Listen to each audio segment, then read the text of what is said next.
So this is Mr. Blobby. Mr. Blobby, cheese rolling, Mr. Bean, Monty Python, those weird pictures of Lady Diana, Gareth Southgate, and Captain Tom with the psychopomp Paddington Bear. It's a wonderful thing. I mean, I for my money think this is a wonderful element of Britain, and in many ways, you may. As I once presented it to you and you went, boo. And I thought, you boo because Anglofuturism lives here. Caliban's rage at seeing himself in the glass. Who now has anything to say about the deindustrialization of this country?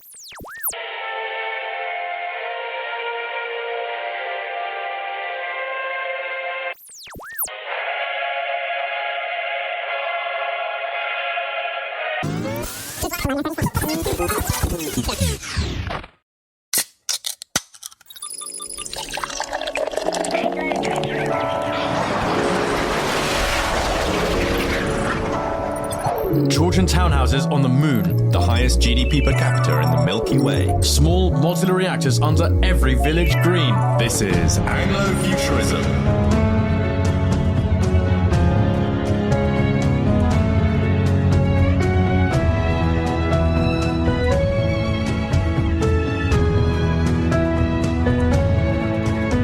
Listeners, welcome back. You are just in time for a very special moment in the history in the history of the Anglofuturism podcast, because for the first time, a guest is about to show us his underpants. Are we going to put on Britney Spears' "Gimme More"? You can leave your hat on by Hot Chocolate. Even better. Well, do you want me to take off my trousers, or do you want me to just expose a little bit of rear, or well, I mean, the Artemis mission has just gone around. So go on, give us a bit of a moon landing. A little moon landing. Okay, so I'm describing what I'm currently seeing, giving a lap dance to Tom. What are you seeing there? Louis is pulling up the hem of his underpants, and it's a rather fine pair of underpants. Saucy nun. Could you come a little closer, please? Because there's such fine detail. Right, so it looks a bit like it's like a plate of fine china, a Chinese china. Chinese porcelain. It's a toile de joie. It's the pattern. So what is that? So it's a white fabric with blue illustrations by one J.G. Fox, I think, the in-house artist to Unheard, with scenes, artisans, Modestia, Seductio. Is that the one we're doing now? Seductio, Commiditas, Protectio. Yeah. And so these are sort of pastoral scenes illustrated in blue. On the bum. So, and on the bun, on the Seductio. All right, what's going on with those underpants? And the underpants is actually the origin of the British Cræft Prize. So before I started the Cræft Prize, I remember you buttonholing me on the street. We were having pints at a Christmas party, and you telling me about these underpants, and I think showing me the illustrations. And now they exist. But long before the British Cræft Prize came into being, I started a Substack and an Instagram, which is, I suppose, now the home of the British Cræft Prize. But it was purely initially a project where I covertly, there was this story about making clothing autarky, going around the UK making films and making clothes about, what does the shirt making industry look like? What does the shoe making industry look like? And in fact, I did go and make a documentary about the Northamptonshire shoemaking industry, and there's many more documentaries on the way about these things, including a film about papermaking and a film about Gansey fisherman jumper knitting. But really, all of this was a elaborate plan, because what I truly crave in life is my own bespoke, sort of self-designed boxer shorts. Every gentleman, must be in need of a fine pair of his own underpants. We are sorely in need of Anglofuturist underpants, or perhaps you are wearing. Well, these Anglofuturist underpants. These are Anglofuturist underpants. I sort of, really wanted to make my own pair of boxer shorts. I can't explain why. I was just like, this feels important. What did your girlfriend think of this quest? Sort of when I told her I was quitting my previous job to make boxer shorts, she was somewhat outraged. No, she was incredibly supportive, which perhaps suggests she's a bit unhinged, because the margins on boxer shorts are not good, particularly as I was. Well, as we saw when you pulled your trousers down, the margins were really not very generous at all. But these were initially meant to be a pair of boxers. I mean, it was boxer short making as political project. And these were meant to be boxer shorts made of Irish linen, or Northern Irish linen, produced grown and refined and woven and spun and woven in Northern Ireland, and then printed on a digital printing machine somewhere near Macclesfield. But then, shock horror, I discovered the Irish linen industry is a lie, and it's all grown in Flanders, and all of the certifications that say that it is Irish linen are not real. I'm probably going to get defamed for that. Thank God my girlfriend is a defamation lawyer. I also was like, okay, I'm not going to make pants. You need a bit of a razzle-dazzle. One needs, and then actually this is something more broadly that the Anglofuturist movement needs, is a little bit of sprezzatura, a sort of a lightness, a sort of a vibiness, and we're working really hard on it. Yeah, well, I've got actually, I wrote an article a couple of years ago called "How to Make Britain Cool Again," which was about the origins of sprezzatura and how Britain could manifest a kind of cool Britannia 2.0.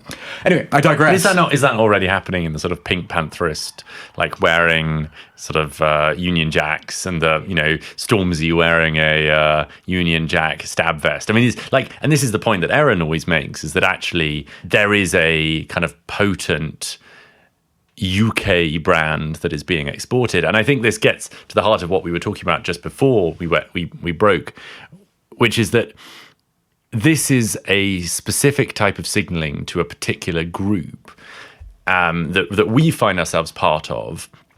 And really? Sorry, the Anglofuturists is a Pink Pantherist signaling to you. No. Sorry, I mean your pants are, rather than Pink Pantherist's specific lyrics. My pants are signaling. Yeah, let the man finish the story about his. Man's trying to tell a story about his underpants. My pants are they're signaling to no one but myself. But I'll give you the story. Well, I was like, but these must be underpants. Before we come back to Pink Pantherist and Stormzy, who I actually think exist in different categories, but there's this sort of sense of how would you create a underpant with deep lore, and I briefly toyed with leaving my job in strategy consulting to start a underpants company called Saint Pantalone, inspired by St. John, which is a great Anglo-futurist business, restaurant in Smithfield. Was Saint Pantalone, or Pantaleon is the kind of the origin of pantaloons refracted via the Commedia dell'arte character Pantalone, and I was like, okay, I will create a pants company where I will just get him doing different things printed in different patterns for various different occasions, perhaps collaborative.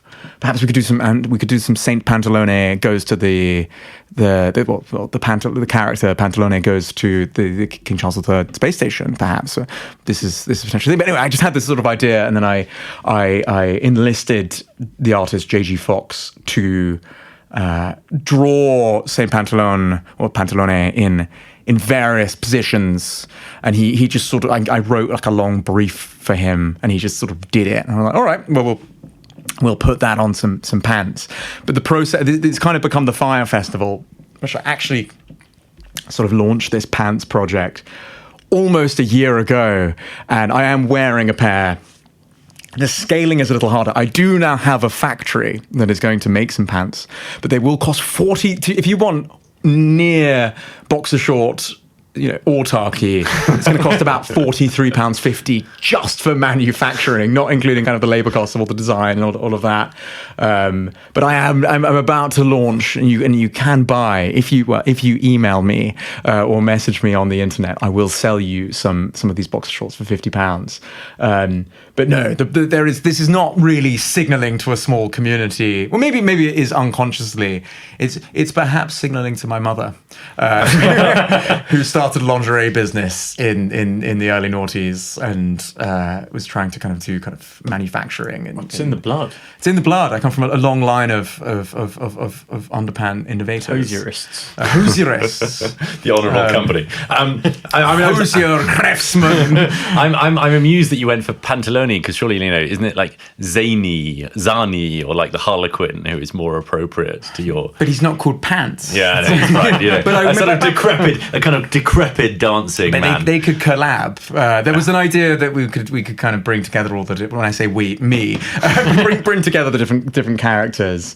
But the manufacturing is, all of this chat about machine tools. What of the boxer short makers? There's a severe dearth of people who can cut patterns and manufacture boxer shorts at scale. And when we have the kind of Suez crisis meets the Strait of Hormuz meets COVID, and all coming together in 20, 30 years time, who will be making the boxer shorts? There'll be riots. There will be riots for the final pairs of St. Pantalone pants. Who's been most interested in these pants? Have any strangers gone in touch and say they want some? I've got about 45 orders, which I have until very recently been unable to actually meet. People I have quite a lot of Instagram waiting followers. For the flax to grow. So I have quite a lot of Instagram followers. There aren't any who are trying to buy used pants. Right, well, they do exist. There's a premium. if you £50 for a fresh pair, £100 for a used pair.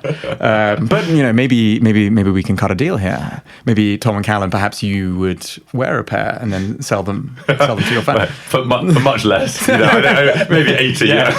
Athelstan tier.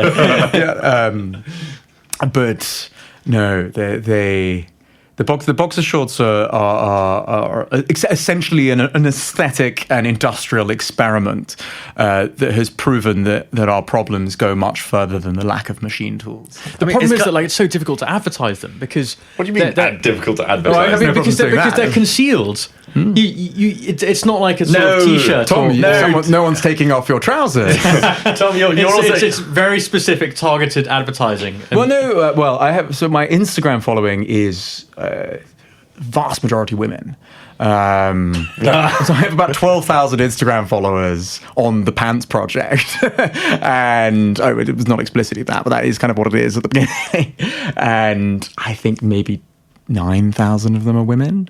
And so they have husbands and sons to buy for and fathers. And a very random lady about 6 months ago got in touch with me I want to buy 10 pairs for all of the men in my life, which actually is about a quarter of my orders, I suppose. Tom, I don't think you're considering the sort of Calvin Klein branding strategy, with the waistband projecting up above the hem of the waistband of your trousers. What I would say is that the people who do that have the low body fat percentage that you would not expect in people who are kind of old enough to afford £50 boxer shorts. A good hearty John Bull character. If you're perhaps I'm sure you've seen the famous Mark Wahlberg and Kate Moss Calvin Klein advert. If you're the Mark which Wahlberg. one of us? Yeah, which one of us is Kate Moss? Well, I think purely because Tom is a blonde, he's Kate Moss, and you're Mark Wahlberg. I've often thought this about the two of us. We'll take it.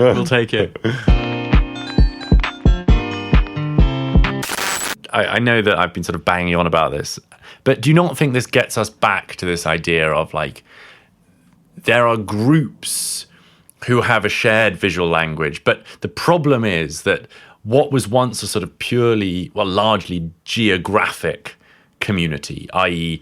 everyone who was in the same place, watched the BBC, that was the possibility of the water cooler moment.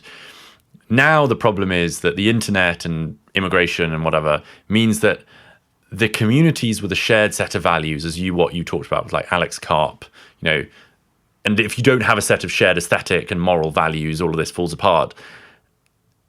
Then they're now spread, so it's actually less geographic, right? That the Cræft Prize appeals now to a specific type of person in Britain, but also possibly around the world, whilst there are also, to go back to the sort of Pink Pantherist Stormzy character, right?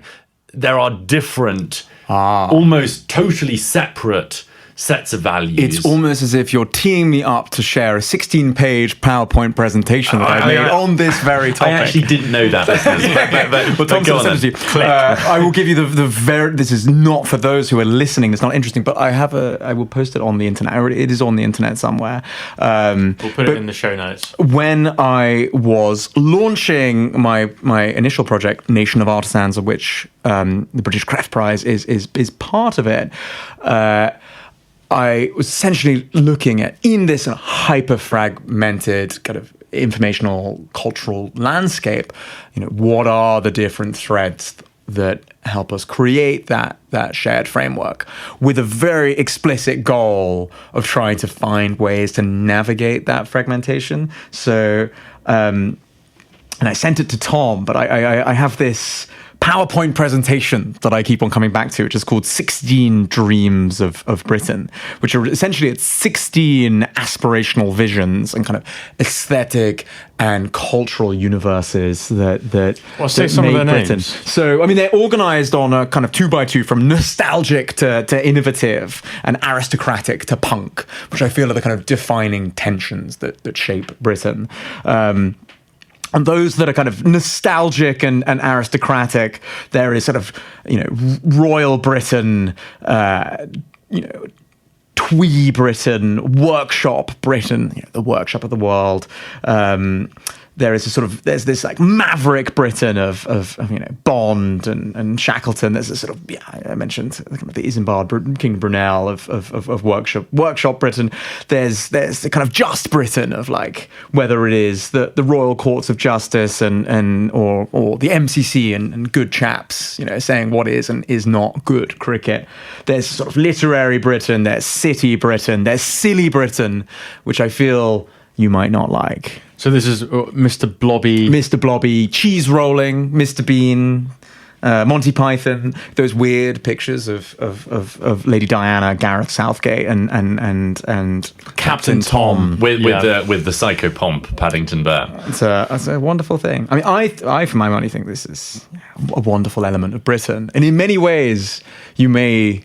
As I once sent it to you and you went, boo. And I thought, you boo because Anglofuturism lives here. Caliban's rage at seeing himself in the glass. And then there was sort of a rebel Britain, which is like a kind of Vivienne Westwood through and Jeremy Deller and Banksy and all of these people. Then there is New Britain, which I think is what you were alluding to earlier. That's got the kind of Stormzy stab-proof vest, Oswald Boateng designing the... which I think are very fetching, British Airways uniforms. Wales Bonner, Jasleen Carr, who won the Turner Prize, kind of putting a doily on a car and wearing an NHS t-shirt. I think this is interesting. I mean, that's essentially an evolution of cool Britannia.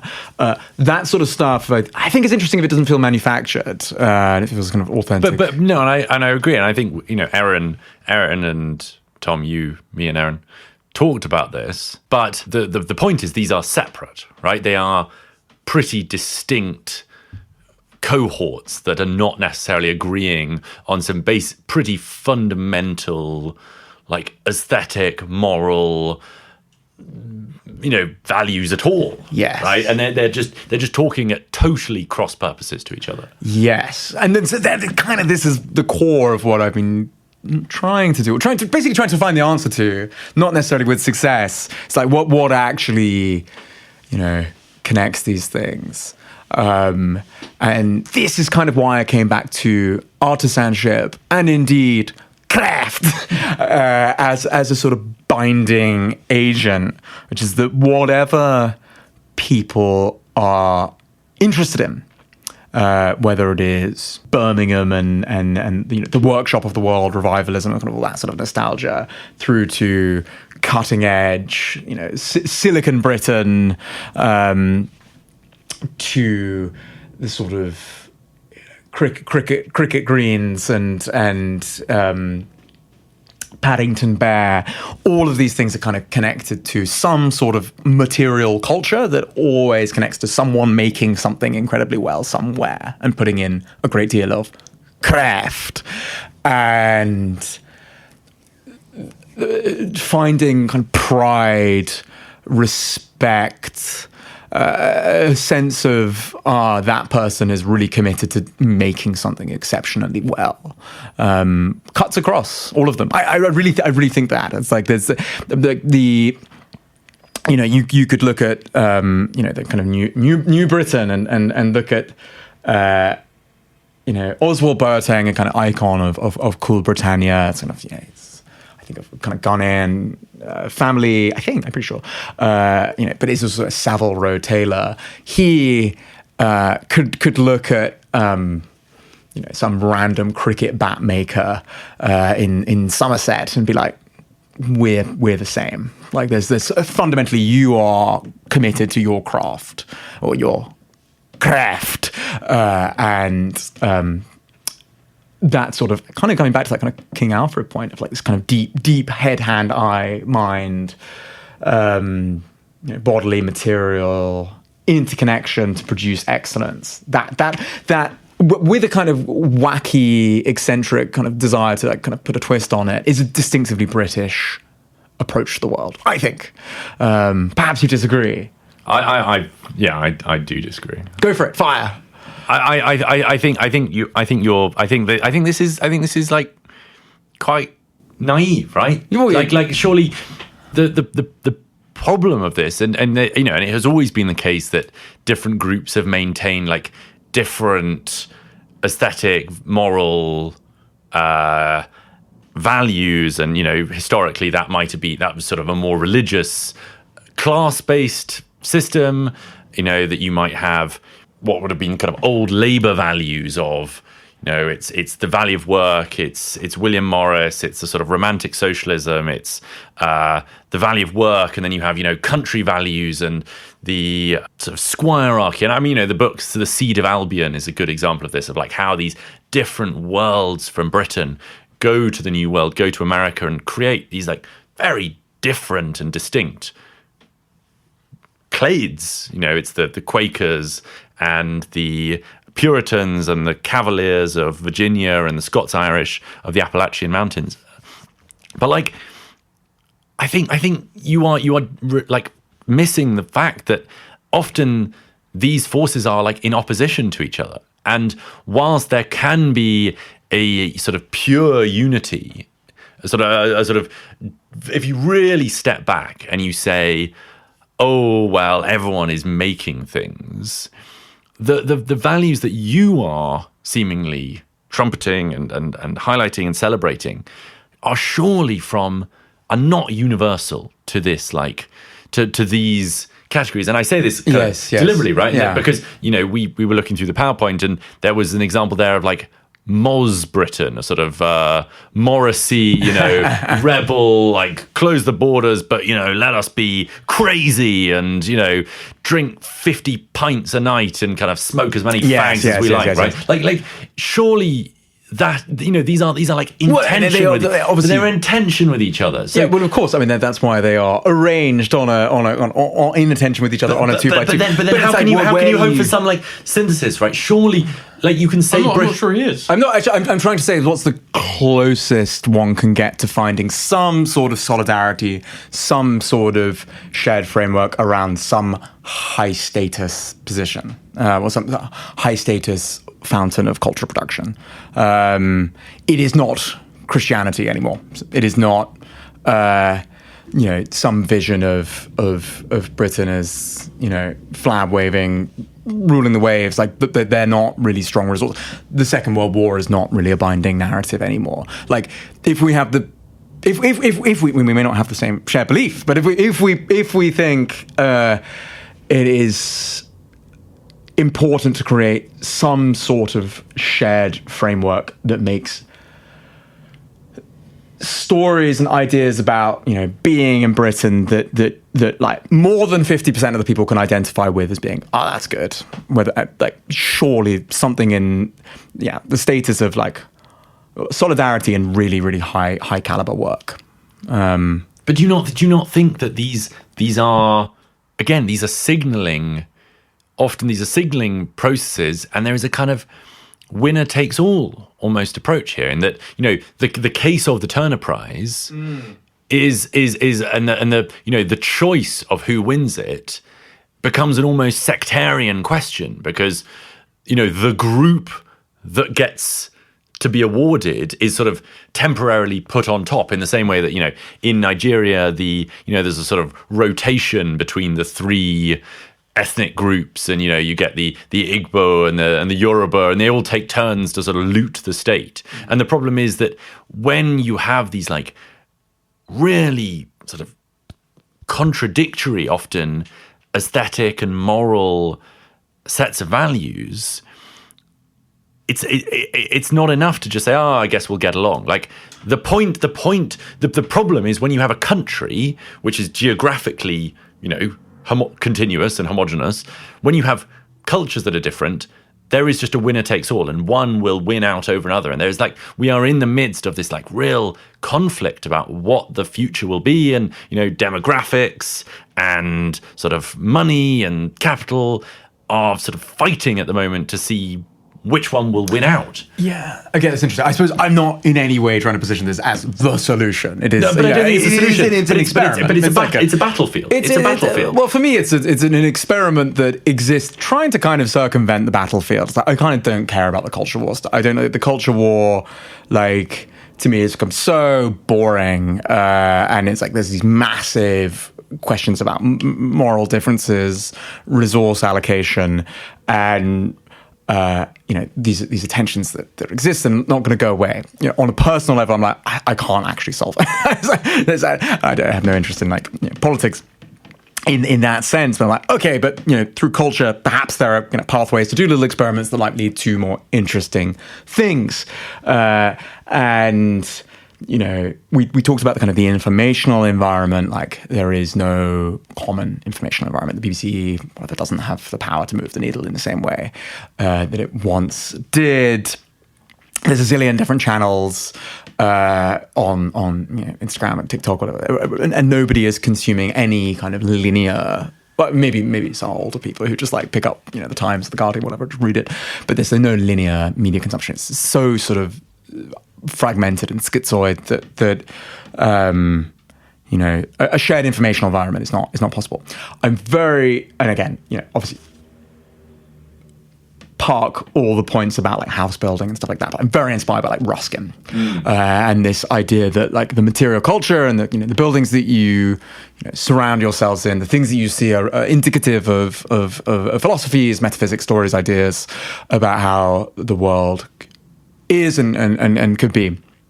And, you know, Ruskin is obviously very much you know, appears in response to kind of neoclassical ordered kind of Roman ideal of the world, and says, we need to pay attention to the imperfections, the craftsman, the individual, and the dignity of labor and all of that. One of my kind of guiding lights in the way that I think about things is some people he's quite obscure, but I think to those that know, he's not. Is Kenneth Frampton, who was an architectural critic who's, I think, still alive. Would be very, very old. But he had this kind of grand theory of critical regionalism, which is, he's, you know, looking at various buildings, and he's motivated by this very specific question that is articulated by a French philosopher / theologian called Paul Ricoeur, who says, how do we embrace the universal civilization whilst returning to sources? You know, how do we participate in a kind of globalized society whilst maintaining some sense of rootedness? Now, to me, this is like one of the defining questions of the day. We cannot put the genie back in the bottle, nor would we necessarily want to. Some people obviously do, but in different ways. But, there is huge value in participating in the universal culture, but roots a sense of order, a sense of tradition, not as like, that which lives in a museum, but is, sustaining the fire is kind of meaningful. Anyway, Kenneth Frampton, the architect or architectural critic, looks at various buildings and says, these people are using, again, I think we're getting quite abstract here, but it's like using materials, styles, aesthetics, but also understanding that, the future is here, time moves forward, the old ways of solving problems, whether that's like how you build a corridor or where you put windows, are probably not suitable. But we can, learn from them and think about what are the actual fundamental problems they're trying to solve. And some of the like most interesting buildings that have been built in the last few years. Actually, look at the Sterling Prize, kind of the Reba Architectural Awards. Like so many of the buildings that have won in the last few years really come out of this kind of thinking, which is like, how do we root ourselves whilst kind of participating in something bigger. Two buildings that I love, and I write about in this forthcoming article about kind of Arcadians versus Prometheans. One is it's called Astley Castle, I think it's sort of somewhere in the north, near Warwickshire, and it's an old. It was a sort of decomposing castle, and they were like, "Oh, what are we going to do? How are we going to sustain this?" Like the Pendragon Foundation, or that kind of their French equivalent, like they would just try to rebuild it exactly as it is. We don't have the right bricks, and it will just look weird and age strangely in their view. And so I think it's Watson Mann, an architectural studio, and they're like, all right, we're actually going to use like a similar brickwork, but we're going to build like a very modern, fill in the gaps. And it creates this quite amazing building. Another example, Neil McLaughlin, who's just Irish architect who won the Sterling Prize last year for the new library at Magdalen College, Cambridge. And he was tasked with this Pepys Library, which is this like beautiful library built a few hundred years ago. And it's completely not fit for purpose. And he's like, how do I build up a library that pays tribute to the aesthetics and the styles here, the kind of brickwork, the wood, the timber, whilst building something thoroughly modern? And I think works very, very well. You don't like it? I don't think so. Okay. I don't think so because the whole point of this, like it's a sort of, you pay homage, right? You use a lot of the sort of similar looking materials, you use some of the similar techniques, but it's distinctively modern, right? And with your case of the castle, you put the modern in with the old, and there's a sort of striking contrast between the two, and that is kind of what is exciting about this. And there was a similar, I think it was a new halls of residence at, I can't remember which college. I think it was a new sort of quad that was built, and it was this very kind of austere, flat, square doorways, recessed windows. That that was very out of character with the surrounding surrounding buildings, and I actually think in some ways is almost more offensive. Because it insists upon itself. It sets itself deliberately in contrast to the surroundings, and almost and makes it celebrates itself over remaining in harmony with with its own surroundings. Magdalen in Oxford has a building, I think, that was built in the past 20 years or so, and it's exactly the style of some of that older neo-Gothic stuff, to the extent that it could be confused by someone uninformed with one of those buildings. And I think that's a wonderful thing to be adding to those quadrangles. I mean, it's also rumoured to be the most expensive building in the world, per cubic metre or something. But I think you've also got to think about the actual functions of these buildings. You go into that library, it is amazing. It's like an absolutely amazing library. I totally agree. Totally agree. But the insides and the outsides are doing two different things, right? Like clearly we are much better at making functional internal spaces. And I think I understand your instinct on this. And I think there is there's a sort of something moral and estimable about it, that we should take inspiration from the local area, and you make something that is inspired by, and yet different. But I think people hate it. I think people really object to it. And I'm not against. I mean, you're about to say it won a lot of prizes. Oh, no, I don't think people. It's just not a public building, right? So it's not like a good example because it's the footfall's not there. Yeah. And the students all like it because it's good. And this is the problem when the only institutions that can actually experiment with architecture are like those that are completely sealed off from most people. But I would point you to the International Rugby Union's headquarters or just museum, I think, in Ireland, also by Niall McLaughlin. Which I think is a very interesting building. People love that. Like, it's a very popular building. I mean, again, I can't say this survey, but like it's sort of interesting use of brickwork. I think what people hate and the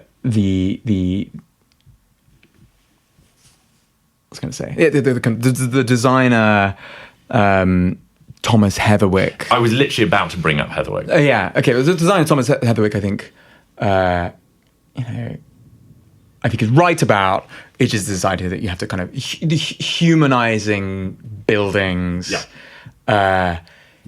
isn't just giving people old stuff. It's thinking about what are the fundamental needed functions, what are the form factors, what are the kind of potential materials that we can use to kind of deliver on this experience. Whether it is Coldrop's Yard, which I think is sort of divisive, but it's kind of an interesting experiment. I think Coldrop's Yard is a success, partly because of its like there is a sort of unity of vision and harmony in its like between its form and its function, right? Yeah, whilst I think the Heatherwick building of the new platform, the sort of big Google headquarters that is still in construction. Platform. Yeah, I don't remember. Platform 37 or something like that. Despite him writing this, is like very kind of unhuman. And I've got to say, I've not looked at it in any detail because the hoardings are still up. Yeah, you can see over the hoardings. You got to see what people are once they actually become real. I mean, and this is a good way of looping into another topic. The Thomas Heatherwick London bus is a great inspiration and a great success, I would say. A great success to this very typeface. So rather than speculatively analyze critical regionalism and how do we embrace the universal civilization whilst returning to sources, I try to actualize this into the process of designing what might be called an Anglofuturist typeface. The first Anglofuturist typeface. Arguably the second Anglofuturist typeface, because Faculty AI kind of created this quite remarkable typeface called Faculty Glyphic last year, which is open source and you can all use. And the British Cræft Prize and all its branding uses Faculty AI's Glyphic. But that's kind of basically inspired by, sort of Albertus and sort of city London street signs. Well, talk us through this font, and I'm sort of amused because there aren't all the letters, are there? We do not have all the letters. You spelled out Nation of Artisans. Yes. Well, I wanted a kind of typeface for a word mark to sort of put on my Substack and on my pants. So what kind of? I mean, looking at that, so we've got Nation of Artisans. What words can we make? Well, let's first talk through the letters. There's a charge per letter. There's a charge per letter, if I remember correctly. We haven't the largesse of Tyler Cowan is not such that you can afford a whole alphabet. Well, so the Tyler, letters, if you're listening, please, this man is starving for letters. I'm starving for letters. No, so we've got the nation. The N of nation is inspired by two things. One, the kind of British Art Nouveau with its kind of interesting organic weightings, and the back of the Thomas Heatherwick London bus. So readers, perhaps you can Google Nation of Artisans on Substack and just look at the text. The N has this interesting weighting that looks exactly like the weighting of the back of the bus. The A is a combination of Albertus from the City of London at the bottom, and then the top is Johnston's from the Tube. The T and the I are just classical or neoclassical, simple, very angular. The O and the S are kind of William Morris arts and craft derived letters, and the R comes from a kind of Gothic revival, sweeping R. But crucially, in rejection of the kind of blanding sans-serification of digital aesthetics. I was like, how do you create something that embraces the universal civilization, ergo in this example is like what works on the screen, on the algorithm, whilst returning to sources, finding a sense of roots and meaning to find something essentially quite new. But maybe this is actually a really good way of explaining this like tension or problem that I have with you, which is that surely by trying to bring in all of these influences and trying to create something that embraces all of the different forces and the different histories and the different kind of complexities, you create something. And I'm not going to say that it isn't sort of harmonious, but that you create something that cannot achieve the sort of unity of vision.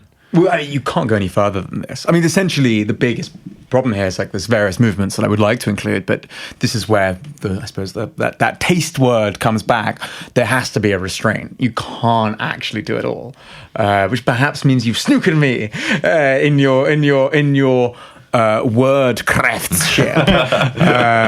But do you understand what I mean? That like there has to be some guiding principle, some vision of what the good is, behind which people can unite to create a pure force, and that sheer variety is not sufficient. Is it possible that I am trying to create the beautiful? I've already shown you the beautiful. I'm trying to create the beautiful without the good and the true, and then maybe there is a sort of intentional. There's an intention of a good that perhaps alludes to some sort of like liberal cosmopolitan values. But maybe that's. And I would say you're, again, not to be too like postmodernist about it, but surely the fact that you hold that up as a good comes from a specific context of your own, right? Well, yes. That you are not divorced from this like process of being part of a group with a set of values and that are implicit in what you're showing. Well, I think it's very true. I mean, that is 100% you're correct there. I mean, like essentially, like the thing is like what would be what's the archetype? What's the code? What's the source code that sort of shapes this? Like there's this absolutely fantastic Japanese kind of postmodern consumer theorist called Hiroki Azuma, who in 2000 wrote this very fun book called Otaku, Japan's database animals. And he essentially looks at what happens to a society where you'd have a kind of POV.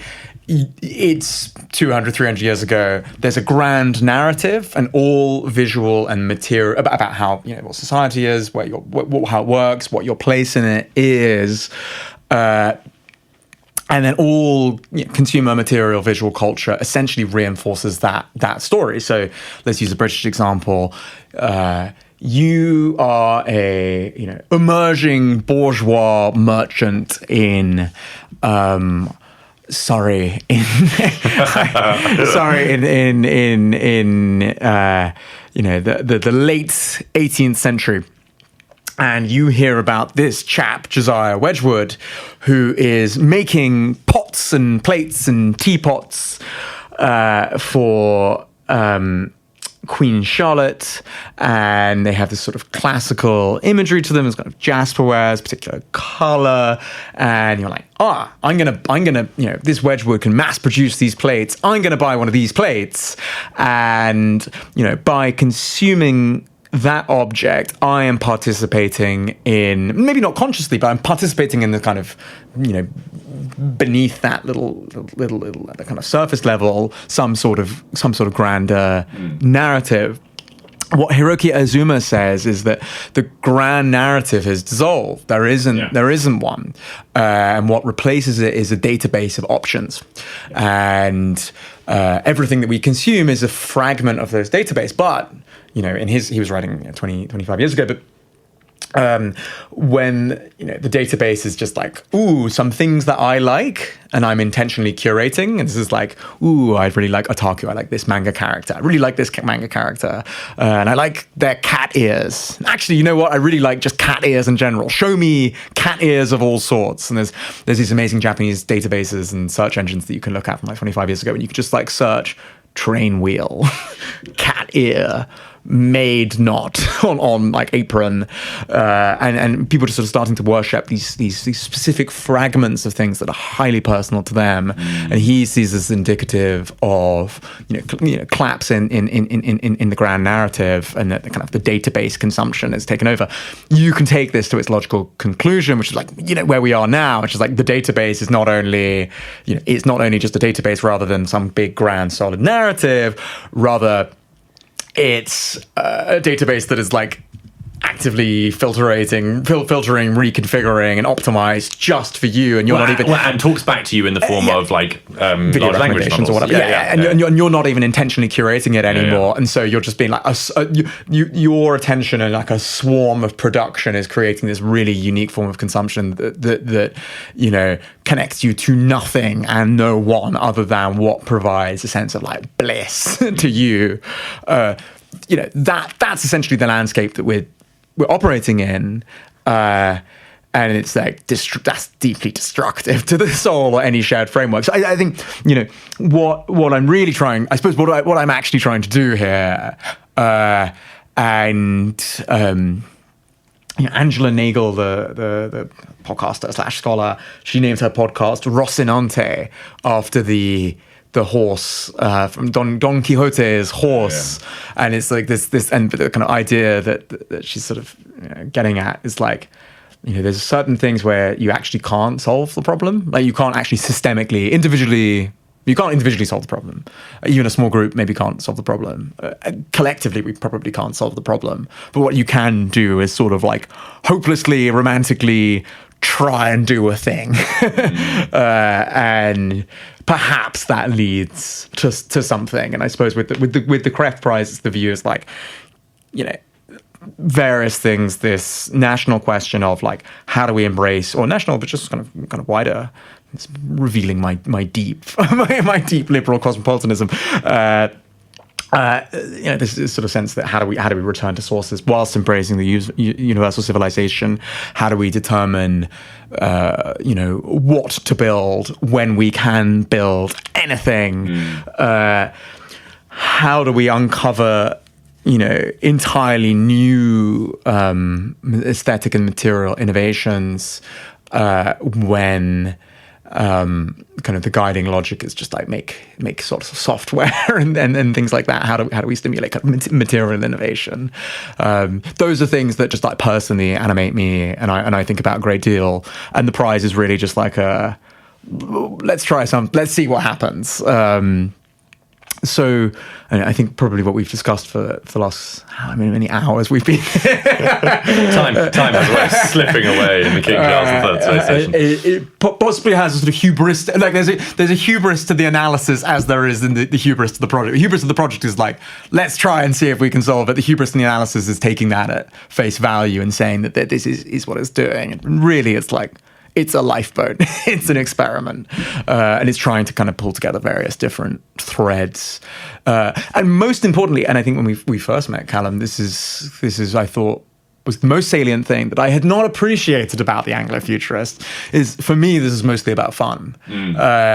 If all of these future-facing projects are pursued with a dry, kind of redux of like British stiff upper lipism with no joy, it will just fail. Yeah. You need some fun, you need some riz, you need some magic, you need a little bit of sprezzatura, and then perhaps we can change the world. But I think it fails if there is no fun. Well, and meeting Calum, how does this relate to this question of having Riz or not? Asking very gently. Well, it was just very specifically like when we met a few weeks ago. Calum, there was all these people in a room talking about, what would be applied Anglofuturism, which I would, not necessarily intentionally, the British Cræft Prize is, but there was a sort of dispute about whether people should be doing projects that are, gonna change the world and revive industry. Like all of that stuff is important, but if everyone is just like depressed and doing it, it's kind of like that. I love 2x2s, the Peter Thiel 2x2 of like pessimistic views of the future, optimistic views of the future, definite views of the yes, future. Calum and I both read this and then founded the podcast within a couple of months. Oh, really? Really? Yeah, Okay. So I think about that all the time, which is like, I think there is probably a strain in Anglofuturist behaviors, not necessarily your thoughts, but like of certain people. They're like, we know what we need to do. We just need to, depressingly pursue it. Yeah. And which is the kind of it's like kind of definite pessimist view of the future, which is like kind of Chinese mentality. It's like, we know we're going to build a bunch of skyscrapers. We know we need to just like be able to build and make everything and have powerful factories and vertically integrated supply chains.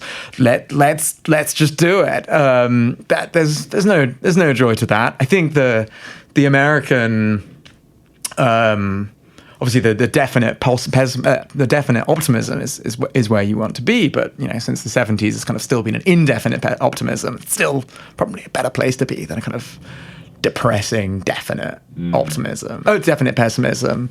Oh. But if you're going back to just the basic question of like cultural national identity, it's a story. Yeah. The Anglo-Saxons, or what about the Jutes? The Jutes have played no part in the story of Anglo-Saxons or Anglofuturism. The Jutes are a forgotten people. Where is Jute futurism? Well, if you want to make a very high-tech jute bag, then you should be entering the Nation of Artisans competition. Google Nation of Artisans. And the British Cræft Prize specifically. And you can win £60,000. When's the deadline? 31st of August. And crucially, if it's not like a spray and pray operation, if you have ideas of things you want to do, get in touch with me and I can introduce you to, sort of people who might be able to help you do them. And I want to create little teams. It is about fun. It's about creating a little ecosystem of maverick inventors. You heard the man. Well, Louis, thanks for coming on the show. Thank you for having me. Thank you, listeners. We will be back soon, but do subscribe at anglofuturism.co. And our producer has told us to remind you that we do have some subscriber-only episodes, which we realize we've been broadcasting out into the void and not telling anyone about. So, if you want to hear even more of us nattering on, these ones often just with Tom and I, Tom largely telling me off for, leaving the loo seat up and things like that, do tune in. So thank you very much, listeners, and goodbye.